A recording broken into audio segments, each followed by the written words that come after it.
Welcome back to the Forging Alpha podcast, where we talk about fitness, nutrition, mindset, and essentially everything it takes to live an awesome life. And we just cracked open a Tropic Storm Gorilla Mind, which I believe is a first for both of us. It is not a first for Gorilla Mind, but this flavor specifically. Yes. For a while, they had like 3 or 4 flavors, and I feel like every time I look, they have a new flavor now. So Cracking them out. they're getting after it. Trying to keep up with the... when was the last time a new Ghost flavor came out? I feel like that's a once per year thing. So here's what Ghost does that kind of pisses me off a little bit. They do a lot of reskins for like festivals and stuff, and it's like a really cool can, but it's like a flavor they already had. The last new flavor I think I remember trying is they did have like some type of more of just a limeade as opposed to the cherry limeade or whatever. Yeah. Which was good, but yeah, they haven't done anything too crazy lately. Mm-hmm. Maybe where would you rank Gorilla Mind in your hierarchy of energy drinks? Like is it top 3 for you? As a company, as an energy drink? I'm probably going number 2. Okay. Only reason I would put Ghost above that is the flavors, in my opinion, are a little bit better still, and they're more available. And they make you... You've had some weird experiences? That's true. If I do a Gorilla Mind in the morning, sometimes I feel like I have a little bit of a crash. Almost not even a crash, but my head feels like it was working pretty hard until it starts wearing off. So I don't know what that would be from in here. I don't know if you have some insight to that. Our trendy topic for today is biohacking. So we're going to dive into that. And it's a very trendy thing in the fitness industry now. And we can kind of go over... I would say that energy drinks would probably be a form of like biohacking. So essentially biohacking is some method of trying to optimize performance physically, mentally. And consuming stimulants or energy drinks is probably a way you're trying to get more output mentally and cognitively. 100%. Yeah. Especially with like the more fitness centered energy drinks that are all sugar-free, like Bang, Ghost, 3D, kind of all those. And I can appreciate that they put more effort into it because most of the energy drinks before were just caffeine water, with some sugar in it. So I would say that people can make the argument for like artificial sweeteners and whatever effects that they have on that. I've got to see data that's really compelling unless you're drinking a bunch of them per day. I would say for things like this and things like Ghost, it's probably a net positive to your health in a lot of ways, unless the caffeine is making your sleep worse. But the things in there that they've got is tyrosine, which that's a precursor to dopamine. It goes through a couple conversion steps. Tyrosine then goes to L-DOPA, dopamine, focus, and motivation. That's the neurotransmitter for that. Alpha GPC, that's choline. So that crosses your blood-brain barrier, and choline is something you get from eggs. Choline is kind of like how carbs are for your muscles. Choline is kind of that fuel source for your brain. You burn through a lot of it. That sounds important. It is important. So alpha GPC is in a lot of pre-workouts because you do get the kind of focus aspect, but you also get physical output. Like it helps increase motor unit recruitment. So helps you contract faster. It's going to probably help with your squat. If you're playing football, sprint a little bit faster, like recruit more of those motor units within your muscles. So that's what alpha GPC is for. Obviously, caffeine, tried and true. And they've done a lot of... Caffeine's probably the most studied thing outside of whey protein and creatine. They've done some studies with up to 1,000 milligrams for a pretty long amount of time. Yeah. And nobody died of a heart attack, and it actually was fine unless people had pre-existing cardiac or heart issues. That used to be back in the days when we were running the gyms. That was kind of my threshold. I was like, as long as I stay under a gram a day. Has that gone down for you? Yeah, now I'm like 400 to lower. 600 milligrams. It's probably for the best. Probably. Uridine monophosphate. So that's another thing that's kind of working dopaminergic. It's kind of, there's multiple things that are going into that. L-theanine, which is kind of is bringing the level down. It's more of a calming ingredient. A lot of people put it in sleep supplements, but with the amount of caffeine and other nootropics in here, they probably use that to try to level it out. Yeah. So you're not just overstimulated. At least make it more of a this effect rather than a Yeah. Or up and you down. had those effects where you've taken so many stimulants where you don't feel productive. Yes. You're just overstimulated, and it's on the flip side of you just want to sit down and do nothing and try to survive. Yeah. Yeah. So that's, I think, what L-theanine is trying to do. Saffron extract, I can't remember exactly what it's working on, but there are some cognitive benefits from saffron. I think that might be more on the serotonin side of things. And then huperzine A, it is a bit of a focus ingredient, but huperzine A is making everything work a little bit stronger, last a little bit longer, so that you feel it. It makes things more potent. Probably makes the caffeine more potent in there, which is why you feel maybe a little more queasy, or you feel like this is stronger. Something like the huperzine A. Yeah. That 200 mg of caffeine, it's amplifying the effects of that. I think the huperzine A, I used to take some type of a mushroom based supplement that I believe had that in there. Yeah. I'm going to look up the saffron. Keep going. Yeah. And I really like the Gorilla Mines. You feel it a lot more than the Ghost, in my opinion, but like we were just talking about that, it seems like there's a lot of companies that will put some cool ingredients in, but they don't necessarily put a full dose. Yep. Whereas that's not the case for Gorilla Mind. You see numbers that are a lot higher than other drinks. Yeah. So I think the saffron in there, it does increase some of the serotonin, like I mentioned, but it looks like it's primarily working on dopamine and glutamate, which glutamate, those are both what you would call like excitatory neurotransmitters. You've got inhibitory, which is what you want like at night when you're trying to go to bed, your serotonin, your GABA, some of those things. But excitatory would be like your dopamine, epinephrine, adrenaline, those things you want probably while you're sitting behind the maybe doing screen. A podcast. I don't know how much, at least doing a workout. Yes. We're trying to get shit done. But so it's kind of all tapping into dopamine, which, you push anything too hard and maybe you don't have anything on your stomach, or I can see how that would maybe have some adverse side effects. But little insight into that, because I'm sure a lot of people just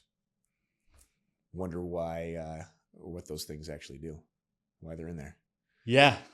The science behind formulation. So biohacking.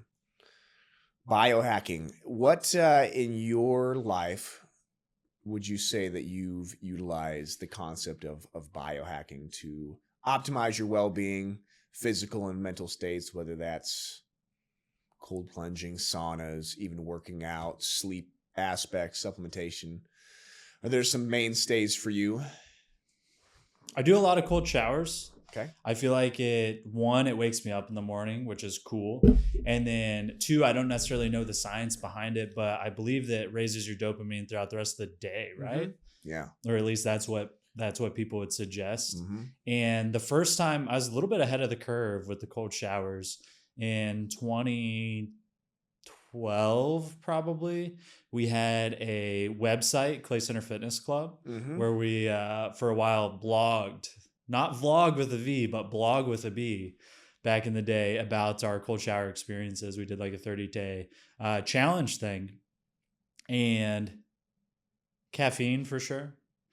I definitely drink a lot of caffeine throughout the day, which I probably abuse a little bit. It might be a little more of avoiding a caffeine withdrawal now rather than the positive effects of it. Yep.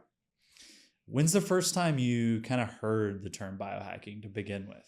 I think it was probably listening to Ben Greenfield. Same here. Podcast. Yeah. Yeah. And so for some context, in the science and evidence-based world, your Lane Nortons and stuff, they hate the term. And I would say that it's kind of a overused term, because essentially the concept is you're going to override biology, right? You're hacking certain things to optimize different variables, and it's probably more placebo, or it's causing such a small change and people are focusing on these really outlying factors when they would be better off just getting their sleep, nutrition and workout style then. It's almost like if you put it in a pyramid where sleep and nutrition kind of builds the foundation of it. Yeah. And then you're getting that last like 2% from supplementation and biohacking. Yeah. That people kind of just jump straight to the top and miss the boat on the rest of the stuff. 100%. But I do think that you still have some very baseline things that could be qualified as biohacking, right? I mean, lifting to some extent is biohacking, right? It's one of the best things you can do to hack your biology, literally change your genetic code and cellular structure through years of doing that. And there's nutrition elements that you can completely like change your future. And, they've done studies where they took a set of twins, right? And one led a healthy lifestyle, one smoked and drank and was sedentary. And the epigenetics of that person that was leading a healthy lifestyle were completely different. They passed on a different genetic code to their kids versus the person that smoked, drank, and didn't work out. So to some extent, everything that we do in health and fitness is kind of biohacking. I think there's just more of those like frivolous or 1% edge things that you can mess around with once you've dialed in the basics. But at the end of the day too, I think that with the state of our health, some of those things, if you do them in a like prehab setting, whether that's supplementation or maybe like peptide things, cold plunging, sauna, it's probably a better focus than not having an obsession for health and fitness, right? Yeah, because if you have that obsession with the biohacking, you're probably, compared to the average person, doing more of the other things as well. Exactly. If you're really into red light therapy, you're probably not eating Pop-Tarts all day. Mm-hmm. Most likely. Obviously, there's exceptions to that, but yeah. What are your go-to biohacks, or what's kind of some of the things that you have seen good results from, or things that you believe there is strong science behind, and kind of that starter pack of biohacking.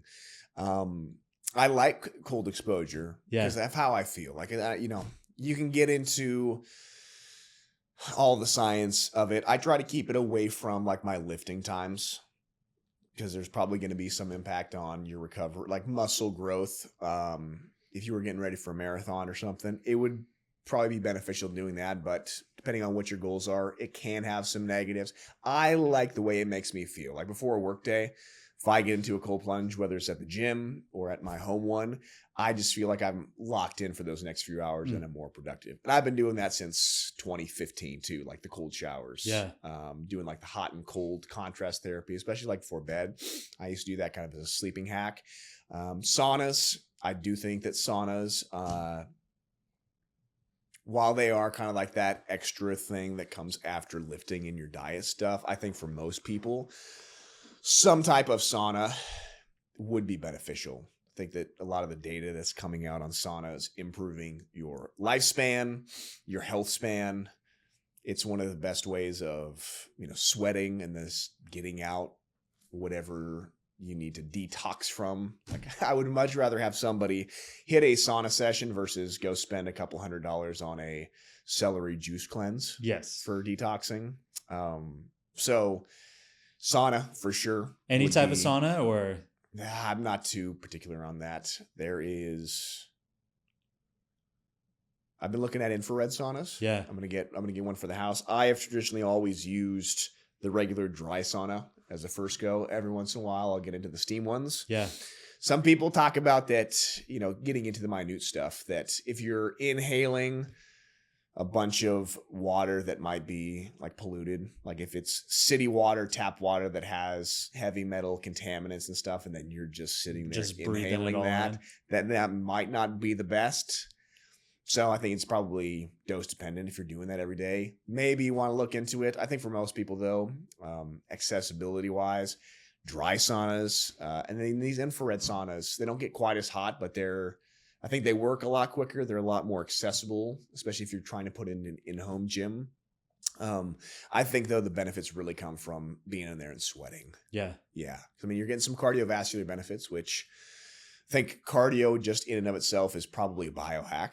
I think that it's probably underplayed now today. Like everybody's gone, you don't need to do cardio, like just lift. But sitting in a sauna gives you some cardiovascular benefits. So it's going to keep the blood vessels nice and healthy, probably keep you from building up some plaque in the arteries. And so sauna, cold plunge, I think some key supplementation just based on unnatural lifestyles that we live, supporting hormones, getting in the vitamins and minerals. I do take some things that are outside of the basics, like shilajit, which I think helps with some heavy metal detoxification. So I was actually just thinking about shilajit. I wanted to ask you about it. I started taking shilajit. It's kind of hard to even say. Last Saturday. Okay. What have you noticed? I mean, I don't feel like I've really noticed anything yet. Yeah. What are your thoughts on shilajit? What are some of the benefits, and is it overhyped or is it underhyped, or what are your thoughts on that? Is it overhyped or is it underhyped? Some people think that it is probably like a number one go-to. I would consider it kind of a food-based supplement. Okay. So what shilajit is, it comes from either Russia or the Himalayan mountains. It's a resin. It's a pitch that's in the mountains that has a wide variety of minerals, trace minerals. I'm blanking right now on the main things that are in shilajit. I'm gonna have to look it up. But what is it gonna do? It's going to have some support of fitness levels. So there's a specific kind of shilajit called Prima V. It's a trademarked form. Mm-hmm. It's so I'm taking that in capsule form, I believe. Okay. The Prima V or whatever that is. Yeah. So that actually, there's a few studies behind that support increased time to exhaustion. So it's working like on a cellular level, right? Okay. It's upregulating mitochondria, which if you do that, you're probably getting more oxygen to your cells. It's going to help with some immune support and heavy metal detoxification because of the minerals that are in there, and it binding to some of those heavy metals within your body. I'm still looking for Prima V, shilajit, fulvic acid. So fulvic acid is one of the main benefits that you get, that's going to help with your energy levels. So cellular health, brain health, and so at the end of the day, mitochondria is the main thing that's focusing on. So you might not feel it, but I'd say, it's kind of a food-based thing, probably putting back in some trace minerals you're not getting from some of your foods, and supporting your cells is kind of like one of those very base level things that you should be doing to some extent. So then there's a lot of things that do that, but I think it's a good supplement for a lot of people to be taking. I put it in place for most of my athletes. Okay. What kind of dosage? It depends on if they're taking like Prima V. I'm probably like 500 milligrams. I think the study that they did with it. Also, within that cellular health, it's supporting some testosterone support. It's not directly bumping that up, but anytime you're making your cells function a little bit better, you're probably getting a little bit of optimized hormone support there, but probably like 500 for that. There's a pretty popular brand called MitoLife. Have you ever heard of them? I don't think so. MitoLife. So he's kind of one of those ethereal biohacker dudes. He lives off the grid with a bunch of Tesla solar panels in a pretty cool house, and he takes up to like a gram of shilajit per day. He thinks it's pretty important for heavy metal exposure from our water systems and just helping with that. So 500 to 1,000 on the top end with a baseline, probably of 250. Like each of those capsules, I think is 250. Yeah. So maybe you ramp your dosage up to about 500 and see how that does. But yeah, that's what I'm doing right now. I'm doing one in the morning, one in the evenings. Yeah. So I think things like that there's really no downsides to it unless you're getting shilajit that might be like when they've got to purify it because it's probably got some heavy metals that are right. that are in there that you don't necessarily want to be, and impurities you don't want to be putting in your body. So getting a good form of shilajit, there's probably going to be very little side effects, and you might not notice it feeling like caffeine, but it's probably doing some stuff in the background, whether that's just keeping you healthy so you notice less getting sick, or you're not getting as tired versus you feel super energized or you feel lit up. Yeah. So yeah, I'd say shilajit's probably one of the more effective things. Obviously, you got somebody that's eating Doritos every single day and sleeping 3 hours. Shilajit isn't doing that much for you, but yeah, I think that goes into the class of like adaptogens. We've talked a little bit about that, like some of the things in Gorilla Mind or adaptogenic, help your body deal more with stress. So you like your ashwagandha. You're an ashwagandha guy, right? I am. Do you notice the ashwagandha? For the most part, I feel like I notice that in my mood a little bit, as well as kind of energy getting out of bed in the morning, to be honest. So I've started taking ashwagandha probably a few years ago, and then I would go through the cycle if I kind of like use up the ashwagandha and then just not get more for whatever reason. And more so recently, I've paid more attention to how I actually feel when I'm taking it versus not taking it. Yeah. And I definitely feel like that helps me. And that's where I think that biohacking, to some extent, when you're talking like strategic supplementation or diet stuff, I feel like you kind of got it. Unless you're living, you got to do it, because I think to lead a optimized life, right? High energy, good recovery, because we live in unnatural levels of stress today. Like, we weren't necessarily intended to be in rooms filled with artificial light, super stressful work schedules, on phones and computers every single day. And so you look at some of those things, if you're going to live in that unnatural environment, I think you've got to get a little more support in there from things like supplementation, from like shilajit, from extra vitamins in like an energy drink, for example, to support that, because the more output you've got going in, you need more input support. So if you can find ways of, even if it's artificial, like lowering your stress or increasing your mood, obviously in maybe a healthier way, well, you can make the argument that probably taking ashwagandha is better than popping SSRIs or antidepressants if you might not be the candidate that would benefit from that, which I think a lot of people just go to pill mills and they don't explore stepping stone processes before they just jump straight to pharmaceuticals, which have significantly higher effects, but also twice as many side effects to them, right? So that's the thing with that, because you can start then climbing the ranks into like biohacking of TRT could be qualified as a biohack, right? You know, in clomiphene or HCG, technically, like you're hacking some aspect of biology to improve that, and you're seeing a lot more of like the TRT side of things coming into place, even if you want to go down the rabbit hole of like steroids or peptides too. Yeah, TRT is becoming a lot more mainstream than it was 5 to 10 years ago. Yeah. And it's a lot more accessible as well, because it used to be you had to go to your doctor and essentially almost beg for it, from what it sounded like, to get on some type of TRT. Yeah. And now it might be probably kind of the opposite scenario happening, where there's so many clinics that are popping up that'll put you on TRT for really no reason. Yeah. So you got to be a little bit careful with it. 100%. And I think it's net positive, net negative, probably a positive, just because men's testosterone levels are going down. Like, that is pretty definitive. Fertility measures are going down. We don't necessarily know why. It would be good getting to the root cause of all of that. It's probably obesity, lifestyle, and stress related.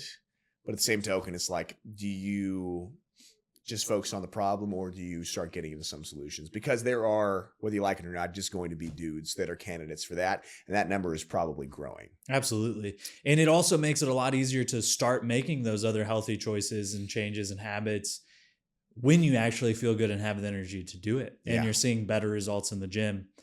That's just going to kind of snowball those positive effects too. Yeah. Like, you probably shouldn't just do TRT and make no lifestyle changes. Yeah. But if you do the TRT and make lifestyle changes, you're going to be sitting a lot better. Mm-hmm. Yep. There's some cool There's some cool things coming. They've been out like the Russians and the Soviets have been ahead of the curve. They're always ahead of the curve. Yeah. So there's like these things called biomodulators, which they've developed these things. I think they are pulled from organ systems, like of animals, and there's sequences of amino acids and peptides that are intended to target every aspect of your body. So there's bioregulators for vision that you can take. There are bioregulators for, apparently coming out, again, there's not a ton of studies on these, but like for testosterone that can help potentially upregulate fertility and endogenous testosterone production. There's bioregulators for liver, kidneys, heart, I'm not going to speak to how credible they are, but there's some interesting stuff that they're doing in other countries. Are those biomodulators? Is that this a pill? Is it an injection? Is it a combination of things? I think for the most part, those are orally available. There's a lot of things like on the peptide, realm of things, which is an interesting field, like your BPC 157s and your TB 500s, your growth hormone secretagogues. So they've got these peptides that don't replace your growth hormone, but they tell your pituitary and your brain to start making more of them, which are injectable forms of that. But there are some, I guess, oral versions, which is interesting because like there's a reason for like a lot of like TRT, like the gels and stuff aren't as effective, right? Going like the pellet route or the injectable route is typically a more efficient method, whether you like that or not. Because like you've gotten some like IVs, right? Like injectable vitamins and stuff. Yeah. Yeah, I didn't notice a huge difference with the IV therapy and stuff, but I also wasn't dehydrated when I was going into it. So I don't know if maybe if somebody was like drinking and had a bad hangover, then you really notice it. What I did notice a ton was I got a vitamin D shot one time. Yeah. It was like 100,000 IUs or something that was supposed to last like 8 weeks. I could notice a big difference with that.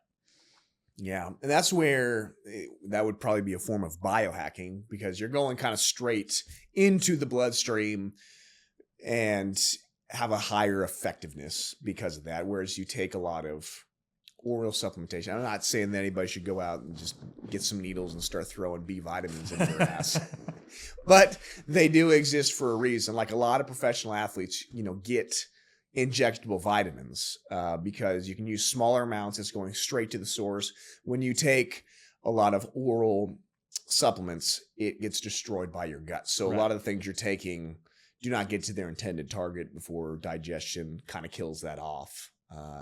So there are methods for that. Like there are certain capsules that they're developing, which is another form of biohacking that they're like DR capsules. Okay. You heard of those, which essentially bypass the first round of digestion and try to get more of what you're taking to its intended target before your gut kills a lot of that stuff off. Interesting. Right? Yeah. So bioregulators, peptides, there's some stuff behind the scenes, especially like professional athletics that they do. Like there's a biomodulator that Maria Sharapova got bopped for. Who is that? Maria Sharapova, the tennis player. Okay. From Russia. Yeah, of course. She got bopped for a compound called meldonium, which meldonium is, and it's something apparently behind the scenes that most UFC fighters use at some point during training camps. And what that does is it switches your body's utilization from like fatty acids to primarily carbs and glucose. And if you do that, you switch it to preferentially using carbs as your fuel source, it's going to drastically increase your endurance cardiovascular wise. So like there's some stuff like that that's behind the scenes with athletics, like fighters, high cardio people. Like I would imagine a lot of people Tour de France, like they're probably using stuff like that. What did some of those guys get bopped for? Was it like that had to do with red blood cells? Just blood doping, right? Yeah. What? And was it something where you take the blood out, oxygenate it, and put it back in? And put it back in. Yeah. So there's some interesting stuff that is probably not in the realm of what most people should be looking at or doing. But I think that there is a lot of alternatives to modern medicine that could be looked at before you start going into certain realms. Like let's take a lot of the health issues that we're facing today, right? A lot of people have cholesterol issues, blood pressure issues, and stuff. Even doing things like cinnamon extract, for instance, helps with like your insulin sensitivity, or some of these supplements. Like, you ever taken berberine before? I haven't taken berberine. Yeah, so berberine it works kind of on same pathways as like some statins, and citrus bergamot. They're kind of in that realm of helping with blood sugar regulation, cholesterol. So for some people, it's not going to make a difference, but it's worth, exploring some of those things, because I don't know, a lot of people are just getting into straight doing nothing. Right. They've got an issue. Let's jump straight to medications or severe side effect modalities, and then they end up suffering from those, versus maybe you could have found something right in the middle of the line via supplementation or training and done it that way, even though it's not the most sexy thing, right? Because people always want quick answers here or now, which is also maybe where the biohacking tends to get a bad rap, because it's like, we're going to do this thing. It's like, it's going to be life-changing. This one thing is going to change everything. It's kind of, we're going to hit the easy button because we're taking this capsule of whatever. And grounding mats, like that's a whole nother thing. So I've been getting ads for the grounding mats and the sheets that you plug into to the grounding outlet on your at your house. Yeah. Have you seen any science into the grounding stuff? Is there any efficacy to it? Or I think that if you're going on a beach and you're, getting your feet in the sand, you're getting in the ocean where there's iodine. And I mean, I don't know about you, but I just feel better when I'm on the beach in the sunlight in the ocean. Like, I think that there's probably something environmental, because there's electricity, whether you see it or not, that is involved in our health and our bodies, right? Our hearts are essentially sacks of meat with electricity attached to them. So like, there's electricity, and like those, people talk about the negative ions and stuff. I don't know the complete dynamics of it. But I've heard some things that the grounding mats and even like earthing, like getting your feet on the bare ground, is kind of bullshit, because the electromagnetic frequencies are so strong that it's going to go through your socks. It's going to go through your shoes. So you don't need to be walking around on a $500 mat to get that, or laying down on it, which kind of makes sense. Yeah. But taking it back a step, like if you want to dive into that, cool. I think that getting outside, being in nature, playing in the dirt, getting in the sand. I think that probably doing some of those things beyond just the earthing or grounding aspect of it, there's probably just some really positive things, because we aren't getting outside as much. Like, nobody's spending as much time doing some of those things. Like, for you, do you feel different when you're spending more time outside versus not? 100%. Yeah. I feel like I have more mental clarity and can just kind of relax easier when I'm outside, or I've been outside, whether that's a camping trip or going on a walk or just hanging out on the deck for a while. Yeah. And I don't know if that's due to the normally I have my shoes on, so I don't know if that's because of the grounding aspect of it, or what it is, whether it's the sunlight or just lack of artificial light or less stimulus. But yeah, anything like recovery wise that would be a biohack that you've held on to throughout the years, or it's been a staple? Not really. Yeah. Probably not from a recovery aspect. Yeah. Is there anything that jumps out to you? I think that like some of the stress lowering stuff. Yeah. Maybe like magnesium supplementation, ashwagandha stuff, like, because I think a lot of us spend so much time in that fight or flight mode that we don't get out of it. And that's not very conducive, right, for recovery, restful sleep. So I think that some of those things that lower stress levels, lower cortisol, probably help you get that. I think that like workout nutrition is probably underrated, especially if you progress and you've been doing this for a long time. Like what you consume around your workout time periods, I think tends to get more amplified the longer you've been doing it. Like when you first start out, as long as you're getting in what you need to by the end of the day, Yeah. you're probably good. But I've noticed that if I am not, consuming a higher protein and carb meal like post, I will definitely be more sore. And I notice that I'm less sore too if I'm doing like intra-workout carbs, like some type of a liquid. I do notice that some of those things kind of start piecing together better recovery. It might not be like central nervous system recovery, Right.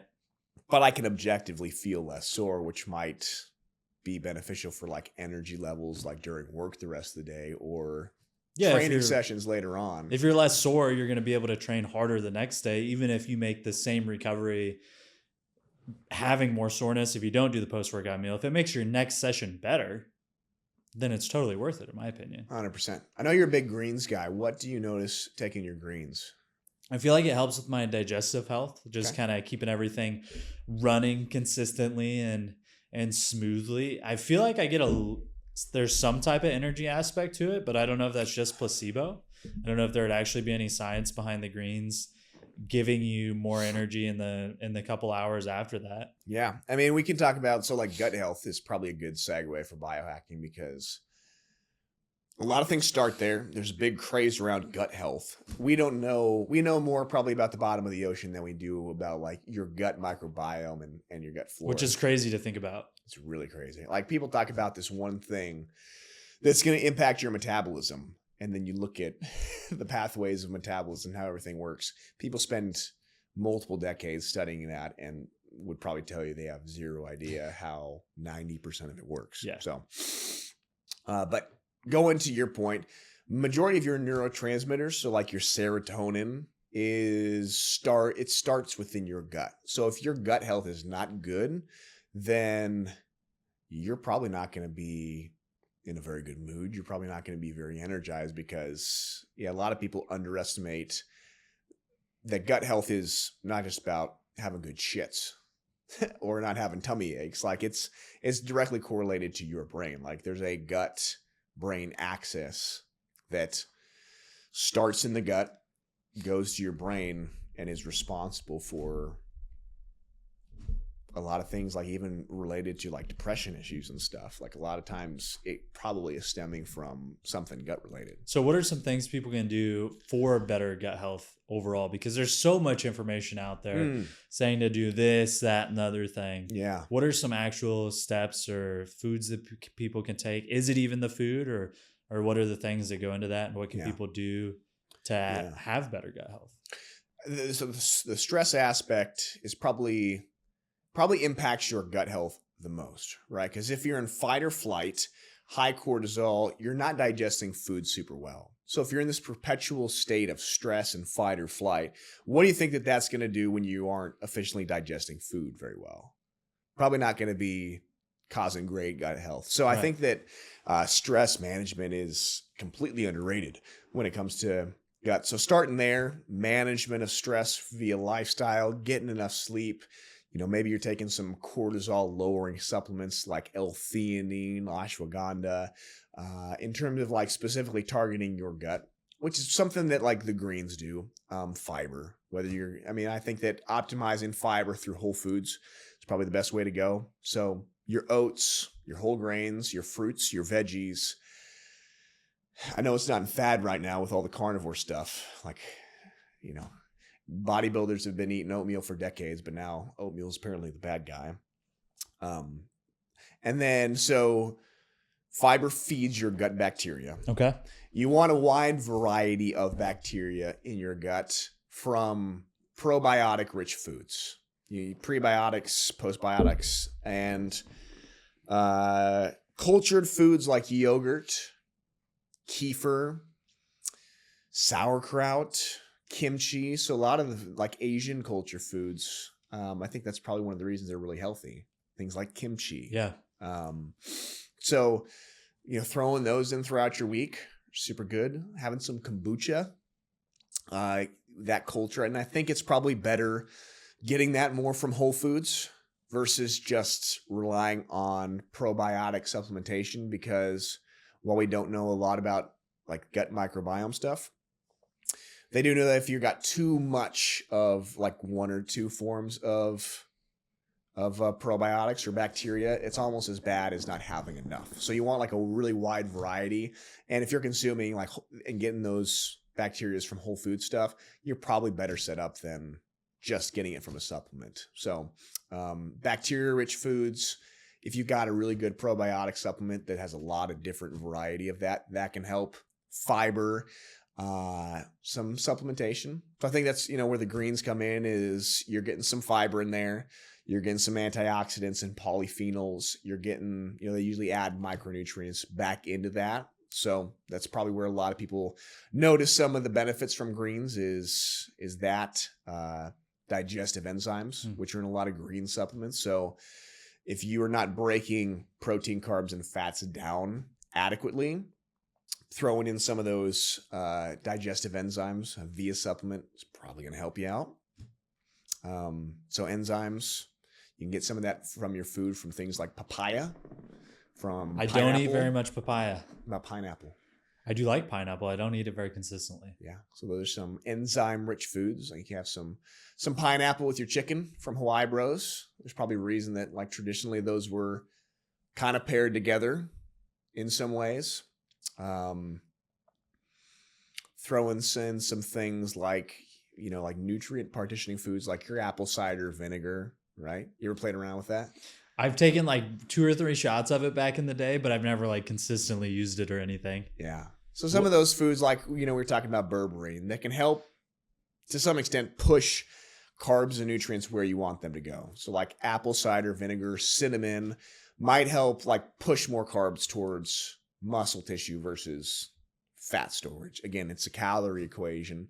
But some of those things can help. So yeah, I mean, outside of that, hydration, right? Getting in good hydration, lots of potassium. Hydration isn't just water, it's also your electrolytes. I think that to round it out, hydration, fiber, probiotic foods, low stress, and then like micronutrient intake, getting your vitamin D in, your B vitamins, your zinc. Zinc carnosine is a great supplement if you've got some digestive issues. And then you could start, talking about some of those topical things like BPC 157 stands for body protective compound. It's found in small amounts within your gastric system, and people use that for like rehealing gut lining. So I feel like a lot of people struggle with a lot of gut stuff. And then they probably don't realize it from what it sounds like. It sounds like when people think gut health, at least in my opinion, they're normally thinking, oh, my food's not digesting very well. I'm kind of bloated. I don't feel very good, that type of thing. But it sounds like it's going to have a lot bigger impact than people probably realize. Yeah. I mean, you can have like the extremes of like IBS or Crohn's, things like that. But you might also maybe have some issues if you just don't digest food super well. You got stomach aches, your bowel movements aren't that great. And obviously, like a lot of that stuff stems from there. So it's just a hard figure to, put your finger on exactly what's the root cause and what exactly to do. There's tests you can do. There is like gut bacteria tests, if you want to go see some of those aspects and work with a professional on that. You can take stool tests. And then, probably even like some food sensitivity tests play into that, because if you're also eating some things that your body's not handling too well, it's probably playing a part in some bad gut health. So gut health is important as well. Gut health is important. Yeah. That's probably a pretty big biohack, is getting your gut health right. Limiting alcohol. We're not destroying your gut with a liter of vodka every weekend. Yeah. Ibuprofen's not very good. Okay. So if you're somebody that, throws in a lot of NSAIDs, have you ever gone through a stage where you were doing a lot of ibuprofen or Tylenol?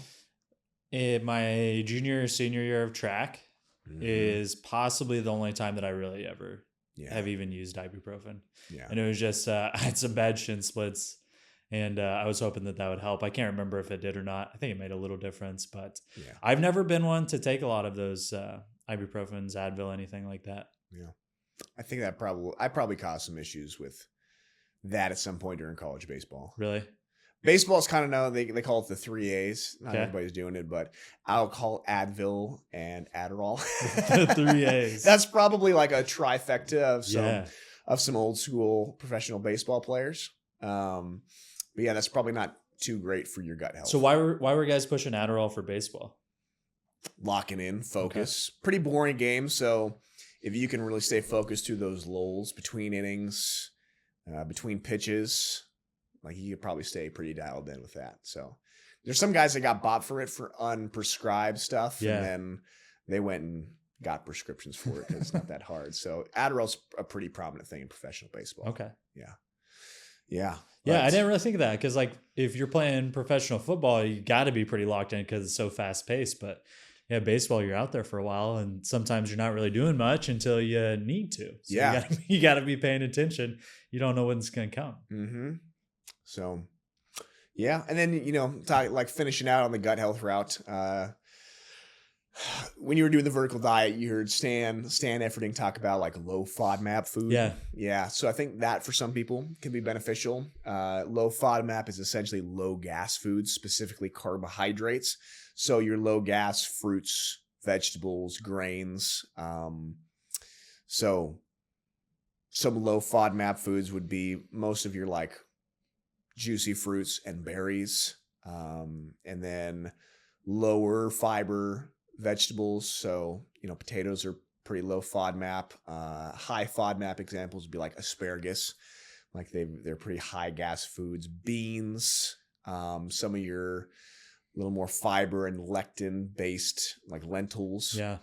Things like that. You can kind of get around it if you want to soak that. So if you notice some of those foods blow you up, you got bad gas, you could soak it. Like you could soak overnight oats. You could ferment or soak your beans, and that should break down maybe some of those things that you don't handle well. But if you've got bad gut health, you should probably check out low FODMAP foods. So, yeah. Biohacking.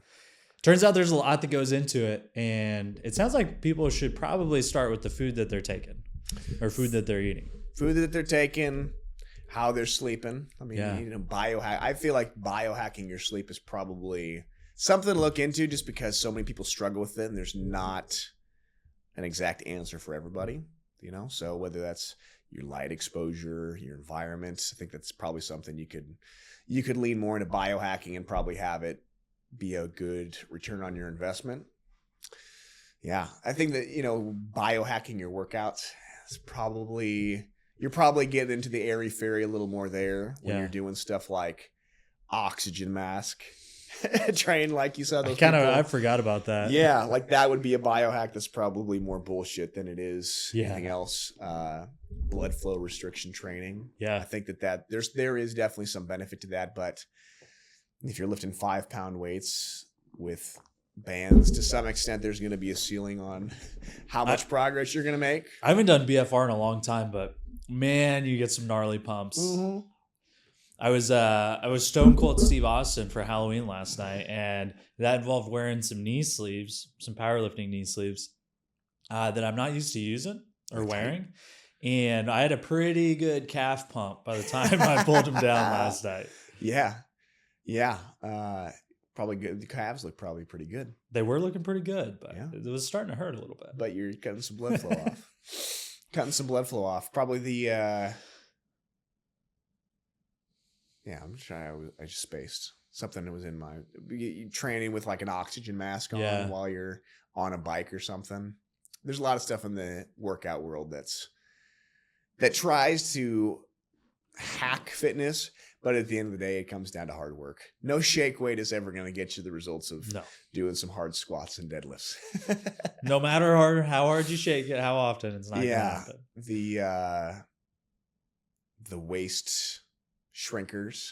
Oh, the bands, the waist trimmer deals. The waist trimmer deals, or belts would be closer. Whatever they are, wraps, I guess. Yeah, there's a lot of shit on the fitness side of things that tries to override what you just should be doing or what you have to do. And I think that's just because people kind of capitalize on the most people want to look better naked, and most people are lazy. So if they can buy a product that they think is going to help them do that, you're probably going to be able to sell them on it. Probably. Or the Ozempic craze we're going through, TRT stuff. Yeah. Quick fix solutions, man. They'll never go out of style. No. It's just interesting to see what the next one's going to be. Yep. It's all cyclical. And biohacking, I think it's not going anywhere. There is the good, there is the bad. I think you should, find the things that are beneficial.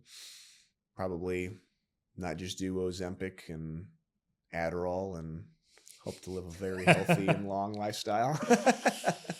Yeah, I don't know about the longevity of that. No, but yeah. Anything else you want to cover with biohacking? I think that's a wrap. I think you could talk about it pretty much all day, but focus on some of the needle moving things. At the end of the day, if it's something that you're interested in, it's probably a better habit if you want to get some grounding mats or some red light panels or some saunas versus not doing anything at all. So if it helps you get in the game and you want to explore and spend some money, go crazy on it. But also keep in mind that some of the stuff is probably more placebo, which at the end of the day, if it's working for you, it's working. If it's working, it's working. Just probably check the basic boxes first. Yes. Yep. That's a wrap. Well, cool. We'll see you next time on the Forging Alpha podcast. Peace.